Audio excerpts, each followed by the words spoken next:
1776 میں انہوں نے بنایا آرڈر آف الومیناٹی.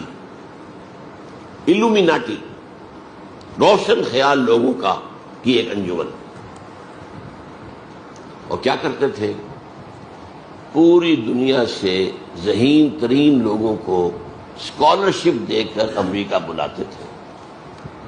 یہ روڈ اسکالرشپ مل رہا ہے، اور جو آدمی خوشی سے جو آپ اپنے آپے میں نہیں سما رہا، مجھے وظیفہ مل گیا، وظیفہ مل گیا، وظیفہ مل گیا، امریکہ جاؤں گا، امریکہ جاؤں گا، تعلیم حاصل کروں گا. پوری دنیا سے مختلف فاؤنڈیشنز، ذہین ترین، ظاہر بات ہے کہ اس میں پھر چناؤ کرتے تھے، ذہین ترین لوگوں کو لے لینا، انہیں وہاں رکھ کر برین واشنگ کریں.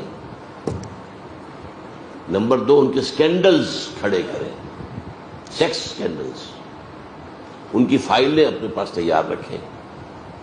وہ لوگ جب واپس جائیں اپنے ملکوں میں تو اہم پوزیشن میں جائیں گے، پھر ہمارے اعلی کار ہوں گے اور ہماری بات ماننے سے انکار کریں گے تو ہم بتا دیں گے دیکھو تمہارا یہ سیکس سکینڈل ہمارے پاس ہے، ہم تمہارے ملک میں اس کو عام کر دیں گے، تمہاری چودراہٹ، تمہاری قیادت سب ختم ہو جائے گی.